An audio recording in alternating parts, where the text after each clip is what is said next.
হোয়াটসঅ্যাপে কীভাবে app share করতে হয় চলো আজকের এই ভিডিওতে তোমাদেরকে দেখিয়ে দিচ্ছি।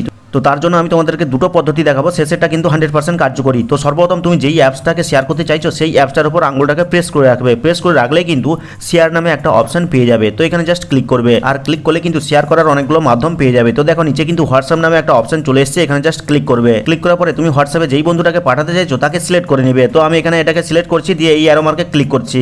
ক্লিক করতেই দেখো এখানে কিন্তু এরকম ইন্টারফেস চলে আসবে। তো ফাইনালি সেন্ড করার জন্য কি করবে, এই সেন্ড আইকনে ক্লিক করে দিবে। আর সেন্ড আইকনে ক্লিক করতে কিন্তু অ্যাপসটা কিন্তু অন্য বন্ধুর সাথে হোয়াটসঅ্যাপের মাধ্যমে শেয়ার হয়ে গেল। তো চলো আরেকটা প্রসেস দেখিয়ে দিচ্ছি। তোমাদের ফোনে কিন্তু একটা অ্যাপস রয়েছে যেটার নাম হচ্ছে ফাইলস। তো এখানে ক্লিক করবে, ক্লিক করলে কিন্তু এরকম ইন্টারফেস পেয়ে যাবে। তো দেখো এখানে কিন্তু অ্যাপস নামে একটা অপশন রয়েছে, এখানে ক্লিক করবে। আর ক্লিক করলে কিন্তু সমস্ত অ্যাপস এখানে শো করবে। এখন যেই অ্যাপসটাকে শেয়ার করতে চাইছো সেই অ্যাপসটার পাশে দেখো 3 ডট রয়েছে, এখানে ক্লিক করবে। ক্লিক করতে দেখো দ্বিতীয় নম্বরে কিন্তু শেয়ার অপশন রয়েছে, এখানে ক্লিক করবে।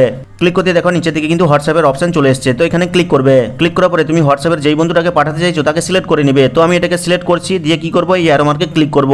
ক্লিক করতে দেখো এখানে কিন্তু এরকম ইন্টারফেস চলে এসেছে। আবার কি করবে, এই সেন্ড আইকনে ক্লিক করবে। আর ক্লিক করতে কিন্তু দেখো সাথে সাথে কিন্তু ওই বন্ধুটার সাথে হোয়াটসঅ্যাপের মাধ্যমে অ্যাপসটা কিন্তু শেয়ার হয়ে গেল। এখন ওই বন্ধুটা হোয়াটসঅ্যাপটা ওপেন করবে এবং এই অ্যাপটার উপর ক্লিক করলে কিন্তু তাকে ইনস্টল করার একটা অপশন দেখাবে। আর ইনস্টল বাটনে ক্লিক করলে কিন্তু ওই বন্ধুটার ফোনে কিন্তু অ্যাপসটা ইনস্টল হয়ে যাবে। ভিডিওটা ভালো লাগলে লাইক করে চ্যানেলটিকে সাবস্ক্রাইব করবে, কমেন্ট করে জানাবে কেমন লাগলো আজকের এই ভিডিওটা। তো দেখা হচ্ছে পরবর্তী কোনো এই ধরনের হেল্পফুল ভিডিওর সাথে।